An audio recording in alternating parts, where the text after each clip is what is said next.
you. Speaker 2 is Terry Parker.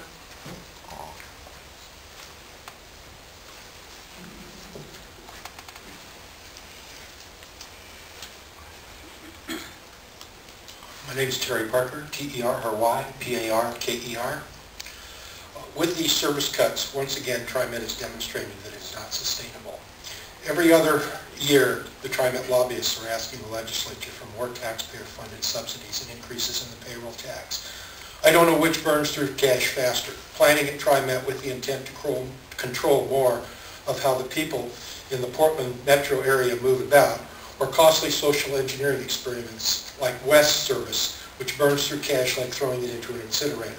TriMet continues to be this ever-increasing bottomless pit that drains taxpayer dollars for a transit system that only serves a modest percentage of the population. Such a drain on taxpayer dollars takes a bite out of everybody's income, which in turn has a negative impact on the quality of life in Portland. At its present rate, expanding expenditures, TriMet will never have enough money and always be asking for more increased subsidies. Politics, power, and social engineering have replaced the primary purpose of providing quality service to customers who choose to ride transit or by default need to ride transit. So how do you fix a system that is so obviously broken?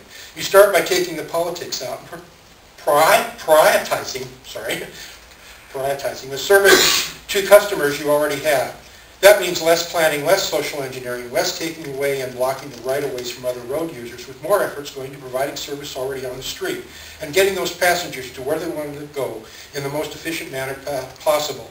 It also means that TriMet must refocus and provide service that is much less downtown-centric and far more community-oriented, including cross-town service that by design bypasses downtown Portland. Second, overhead costs need to be reduced and efficiencies found. Too often, handcrafted Rolls-Royce type transport mode option is chosen over something simple and economical. Instead of supporting the city of Portland spending in excess of $10 million per mile for 11 streetcars, digging up the streets to relocate the utilities and add rails, the latter two of which are less than eco-friendly and harmful to the environment. Considerably more miles of transit service can be obtained for the same amount of dollars with a less costly and more eco-friendly modern electric trolley bus system plan that in its most basic form only requires overhead wires to be installed over the streets. Third, TriMet needs a better balanced business plan that does not rely so heavily on taxpayer subsidies. Collecting only 20-something% of operating costs from passengers is not good enough. Fares must be better aligned with the actual costs of the service being provided.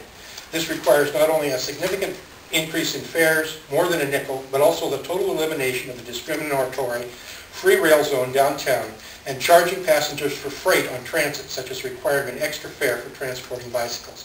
The bottom line is the unsustainable trajectory of local taxpayer-funded subsidies going to TriMet that continually grows like pumping air into a balloon must be reversed. TriMet needs to become more financially self-sustainable without additional taxpayer subsidies. Thank you. Thank you.